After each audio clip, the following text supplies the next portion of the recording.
Welcome to religion of সনাতন channel. এই চ্যানেলে নতুন হলে অবশ্যই সাবস্ক্রাইব করবেন।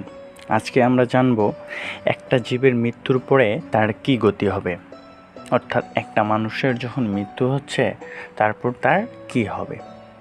তো মৃত্যুর পর দুই প্রকার গতি হয়।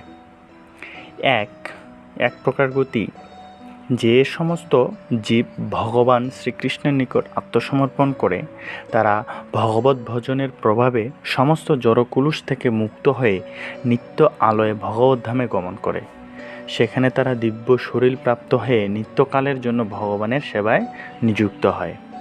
এটা গেল এক প্রকার গতি।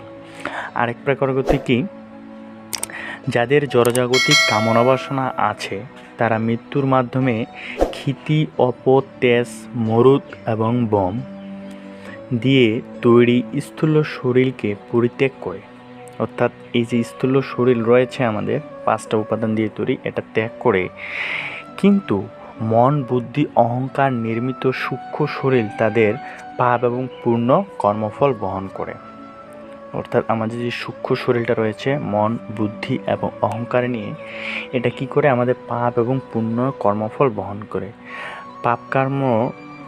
পাপকর্মের ফলস্বরূপ তারা কি যমযাতনা ভোগ করে, আর পুণ্যকর্ম ফলস্বরূপ স্বর্গসুখ ভোগ করে। অর্থাৎ আপনি যদি জীবনে পাপ করেন তাহলে কি করবেন, নরক যন্ত্রণা ভোগ করবেন, দেন যদি পুণ্য করেন তাহলে স্বর্গসুখ ভোগ করবেন।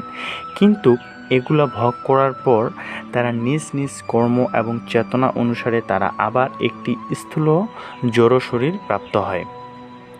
এভাবে 84 লক্ষ যোনি প্রজাতি, যে কোনো একটি প্রজাতি তাদের জন্মগ্রহণ করতে হয়। অর্থাৎ একটা জীবের মৃত্যুর পর এই দুই প্রকার গতি হচ্ছে। কেউ যদি ভগবানের সেবা করতেছে তাহলে সে ভগবত ধামে যাচ্ছে, ভগবানের সহচর্যে থাকতেছে। যদি সে ভগবানের সেবা না করে অর্থাৎ জড়জগতের প্রতি আকৃষ্ট থাকে তাহলে তারও দুই প্রকার গতি হচ্ছে। সে যদি পাপ কর্ম করে তাহলে সে নরক যন্ত্রণা ভোগ করতেছে, যদি পুণ্য করে তাহলে স্বর্গসুখ ভোগ করতেছে। এখন পাপ এবং স্বর্গসুখ ভোগ করার পরেও দেন আবার তাকে কি জড়জগতে আসতে হবে এবং একটা স্থূল শরীর প্রাপ্ত হতে হবে এবং 84 লক্ষ যে যোনি রয়েছে তার মধ্যে যে কোনো একটাতে গমন করতে হবে। অর্থাৎ মৃত্যুর পরে যে কোনো জীবের এই দুই প্রকার গতি হয়, হয় সে ভগবানের কাছে যায়, না হলে সে স্বর্গ এবং নরক যন্ত্রণা ভোগ করে আবার এই পৃথিবীতে চলে আসে। তো আপনি যদি চান যে না আমি আর এই জড়জগতে ফিরে আসবো না, তাহলে অবশ্যই আপনাকে ভগবানের প্রতি, পরমেশ্বর ভগবান শ্রীকৃষ্ণের প্রতি শরণাগতি আনতে হবে। হরে কৃষ্ণ। ভিডিওটি ভালো লাগলে অবশ্যই বন্ধুদের সাথে শেয়ার করবেন।